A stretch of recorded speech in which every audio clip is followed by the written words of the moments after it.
Keep not thou silence, O God. Hold not thy peace, and be not still, O God. For lo, thine enemies make a tumult, and they that hate thee have lifted up the head. They have taken crafty counsel against thy people, and consulted against thy hidden ones. They have said, Come, and let us cut them off from being a nation, that the name of Israel may be no more in remembrance. For they have consulted together with one consent. They are confederate against thee. The tabernacles of Edom, and the Ishmaelites, of Moab, and the Hagarenes, Gebal, and Ammon, and Amalek, the Philistines with the inhabitants of Tyre, Asser also has joined with them. They've holpen the children of Lot. Selah.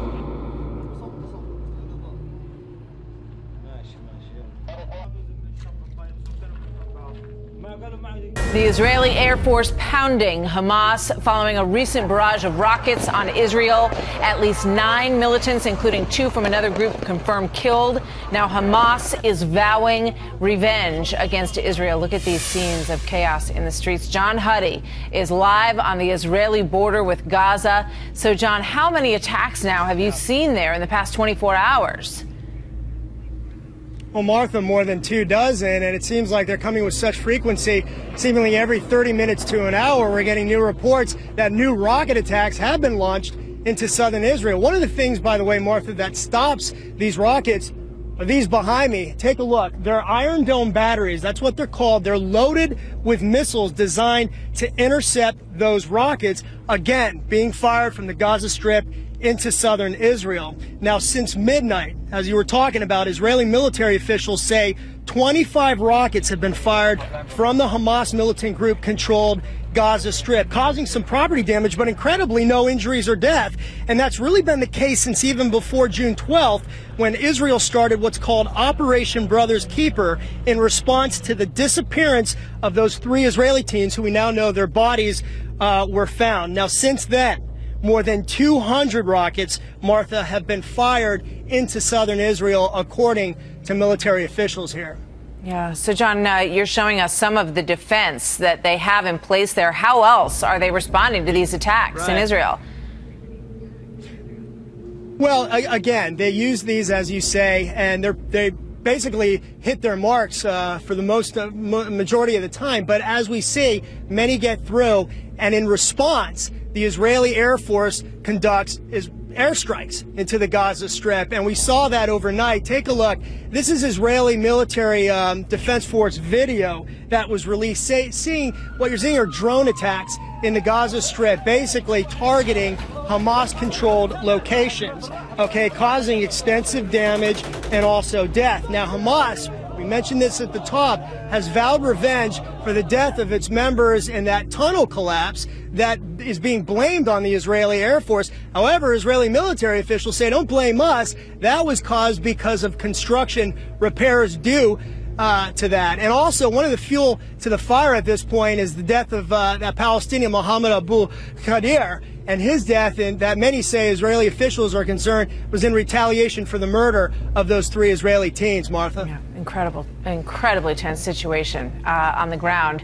And with the death of that teen in retaliation for the 3 others, it doesn't look like it's calming down anytime soon. John, thank you very much. And now we see these rocket attacks from Hamas in Gaza, Israeli airstrikes into Gaza. The more one side attacks, the other side is inclined to hit back. How concerned are you that this escalation of rockets and airstrikes will escalate into another all-out war, if you will? Actually, Wolf, this is one of those cases where it is worth being worried, by which I mean, a lot of times you see these kind of flare-ups, you don't know whether anything's going to happen. Most of it doesn't flare up. In this case, what's happening is on both sides, there is an internal compulsion, an internal dynamic, which is pushing them toward a confrontation that maybe they don't rationally want. By that I mean, if you look at Bibi Netanyahu, he has already lost his foreign minister and the support of a right-wing party. There's pressure for him to act from the right. If you look at Hamas, as you know, has not been doing particularly well over the last few years, losing out to more radical, more militant alternatives. So they feel the need to do something. Neither side can try to do something cooperative at this moment. So it almost reminds you, in a very small microcosm, of the events that led to World War I, when nobody rationally wanted a conflict, but nobody could find a way to back down because they were being pushed by their internal the dynamics. That seems exactly what's happening here. So it's difficult to see how this stops. You know, at what point does one of the sides say, you know what, let's have a moment where we make a preemptive concession, we do some kind of peace talks. That's not in the cards right now. The U.S., as you know, doesn't deal with Hamas. The State Department regards Hamas as a terrorist organization. Last time there was a war, if you will, between the Israelis and Hamas in Gaza, the Egyptians brokered a ceasefire. Who could do that now? Well, it's more difficult now because General Sisi, the new Egyptian government, has very poor relations with Hamas. They have actually cut them off in various ways. So it's tough to imagine, you know, that dynamic playing itself out well. The United States has, of course, no contact with them. You know, perhaps you'd end up using somebody like Qatar or Saudi Arabia. But again, the dynamics on the ground are really what seems to be motivating people. Nobody really wants this confrontation, but nobody knows how you have to show that you're tough and you have to show that you're responding, and that's the dynamic we're in right now. I don't think an outside mediator is going to help. Well, this could be a whole different story now in the Middle East as the chessboard in place for decades is starting to see a new and frightening dynamic. The militant group Hamas taking to the streets of Gaza, vowing that Israel will pay the price for the deaths of 7 members in Israeli airstrikes overnight.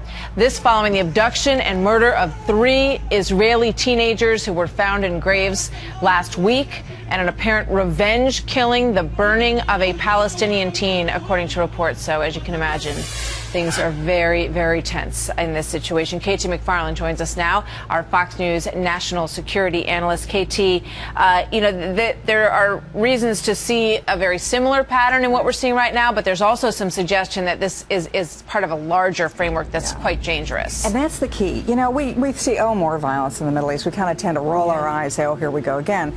And there are 2 different fights going on. One is what's happening in Syria and Iraq, and that's essentially al-Qaeda versus Iran.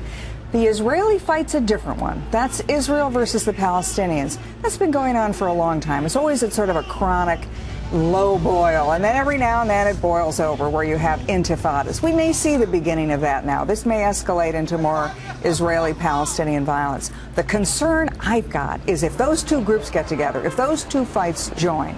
Now, the fighters in Syria and Iraq, the al-Qaeda group there, they've said, we're not stopping here. We want to go to Lebanon. We want to go to Jordan. We want to be in the Sinai Peninsula. If you look at a map, those are all the countries and regions surrounding Israel.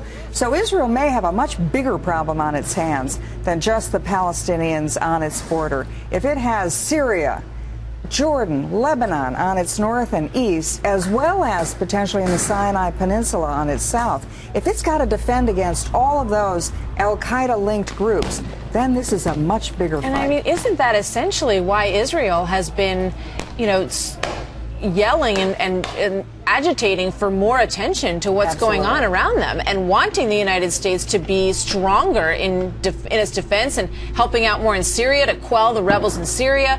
You know, I mean, they've always been concerned that this is a tinderbox all around them. And that it's getting worse. I mean, Israel, for example, there's something called the Iron Dome that the Israelis developed, brilliantly so, and it's in effect that any missile that's shot into Israel, the Israelis can see where it's coming the minute it's launched and decide that's going to Tel Aviv. We're going to shoot that down. Or it's going to go into the desert and we don't care. Israel needs a little more help with that. They need a little more financing of their Iron Dome system. They're never talking about American boots on the ground. Unlike everybody else in the Middle East, they're not asking for that. They're just asking for the help they need to defend themselves. And I think the situation's getting sufficiently difficult for them. We need to pay attention. We have a soundbite from Ambassador Derner of Israel from over the weekend about the tension that is escalating there based on the deaths of these teenagers. Here's what he had to say. That if these are Jews who are going to be prosecuted to the full extent of the law, if they perpetrated these crimes, they will not be hailed as heroes by Israeli political leaders. There will not be public squares in Israel that will be named after them. Little schoolboys and schoolgirls in Israel will not emulate them as heroes. And that's exactly what we have on the Palestinian side. Your thoughts on that? I've been to Israel a number of times, and I've always been struck by their restraint. You know, the ambassador's absolutely right. If there's somebody in Israel who they think has gone over the line, done something he shouldn't have done, that guy has to face the full effect of the Israeli law. On the other side, there doesn't seem to be that restraint. When is the last time you heard a Palestinian leader say, oh, somebody's has killed an Israeli, we're going to make sure that guy sees justice? It's almost like there's a different standard. And we should understand they are not equivalent standards, that the Israelis treat the kind of ensuing violence that happens very differently than the Palestinians do. It's almost to the extent that the Palestinians are inciting the violence, hoping the Israelis respond, hoping that it gets to be a bigger fight. I mean, you can't kill 3 Israeli teenagers without hoping and knowing that there will be retaliation. Yeah. You know, in terms of the connection between these two events that are happening around each other, do you see any signs that these groups are linking, that they are, you know, supported by each other, or are they just sort of peripherally fortified by a common cause? Well, you know, you'll only know that when it starts happening. I mean, they're not all going to carry card-carrying members of Al-Qaeda, but Al-Qaeda, the new leader in this new state of Syria, Iraq, has said, we want to go next to Jordan. We're going to destabilize Jordan. They're already know in southern Lebanon it's destabilized. How does Jordan defend itself? Well, you know, this is the bigger problem in the Middle East. Are they going to be like dominoes? We've always discredited domino theory, but this time we may want to reconsider it. I'm particularly concerned, though, about the Sinai Peninsula. That's the desert area that's to Israel's south, and it strides the Suez Canal. If Egypt can't get Al-Qaeda in the Sinai Peninsula under control, then you'll see an Al-Qaeda that's using that area to launch attacks elsewhere. They would love to have that area, of course. Oh, my gosh, they're salivating for it. Katie, thank you very much. Thanks, Martha.